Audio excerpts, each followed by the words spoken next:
ஏற்கனவே என்னோட ப்ரீவியஸ் வீடியோவில் சொல்லியிருந்தேன். மார்னிங்லேருந்தே டீம் ஏ வந்து பயங்கரமாக பிளான் பண்ணிகிட்ருக்காங்க.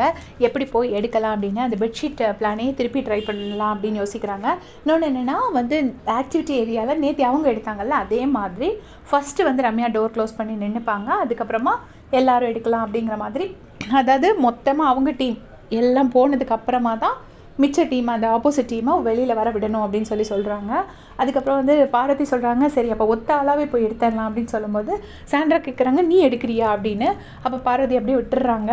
அதுக்கப்புறம் என்ன ஆகுது அப்படின்னு பார்த்தீங்கன்னா, வியானா வந்துட்டு சொல்கிறாங்க, விக்ரம்லாம் சும்மா இருப்பாரா, நம்ம போய் பெட்ஷீட்லாம் போட்டு அவரெல்லாம் சும்மா விட்டுருவாரா, அவர் என்ன வந்து கட்டி பிடிச்சிட்டு சரி வாங்க வாங்கன்னு சொல்லி உட்காந்துட்டா இருப்பார் அப்படின்னு சொல்லிட்டு வியானா கேட்குறாங்க.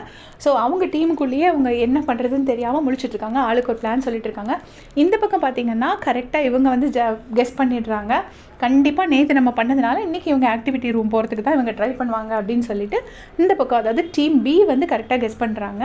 அப்புறம் வந்து திவ்யா ஏதோ அந்த பொருளை காணோம் இந்த பொருளை காணோன்னு சொல்லிட்டு இருக்காங்க. அப்போ வந்து கனியக்கா வந்து அந்த சரோஜா தேவி வாய்ஸில் சொல்கிறாங்க, ஏற்கனவே காணாமல் போன பொருளையே தேடிட்டு இருக்காதீங்க கோபால், இனிமேல் எந்த பொருளும் காணாமல் போகாமல் இருக்கிறதுக்கு ட்ரை பண்ணுங்க கோபால் அப்படின்னு சொல்லிட்டுருக்காங்க.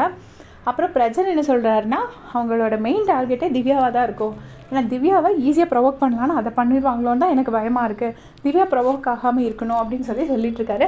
ஸோ 2 டீமும் ஆளுக்கு ஒரு பக்கம் பிளான் பண்ணிகிட்டு இருக்காங்க. திவ்யா என்ன சொல்லிட்டு இருக்காங்கன்னா, அவங்க ஆக்டிவிட்டி ஏரியாவுக்கு ஓடினாங்கன்னா நம்ம டீம்லேருந்து 2 பேர் யாராவது எப்படியாவது பிச்சுக்கிட்டு அவங்க கூடயே ஓடி வந்துடணும் ஆக்டிவிட்டி ஏரியாவிலேருந்து வெளியே வரும்போது. ஸோ நம்ம ஓடி வந்துட்டோன்னா அவங்க எடுக்கும்போது பார்த்துடலாம் அப்படிங்கிற மாதிரி சொல்லிட்டுருக்காங்க. ஸோ இதான் நடந்துட்டுருக்கு. மார்னிங்லேருந்தே இன்னும் பிளான் தான் போட்டுட்ருக்காங்க. பட் ப்ரமோ 1 பார்த்த வரைக்கும் அவங்க வந்து நெக்லஸை எடுக்கலை. ஸோ இவங்க இப்போ போடுற எந்த பிளானையும் இவங்களால் எக்ஸிக்யூட் பண்ண முடியலை. மேபி இவங்கெல்லாம் கொஞ்சம் ஸ்ட்ராங் பிளேயர்ஸ்னால நம்ம எப்படி நாமினேஷன் போக மாட்டோங்கிற நம்பிக்கையில் இருக்காங்களா என்னன்னு தெரில. ரம்யா கூட ஒரு வீடியோவில் சொல்லியிருப்போம், மார்னிங் பேசும்போது சொல்லியிருப்பாங்க, நெக்ஸ்ட் வீக் 10th வீக் வந்து கண்டிப்பாக டபுள் எவிக்ஷன் இருக்கும். ஸோ நம்ம எல்லோரும் ரொம்ப கேர்ஃபுல்லாக இருக்கணும், இல்லைன்னா எவிக்ட் ஆகி போயிடுவோம் அப்படிங்கிற மாதிரி ரம்யா சொல்லிட்டு இருப்பாங்க.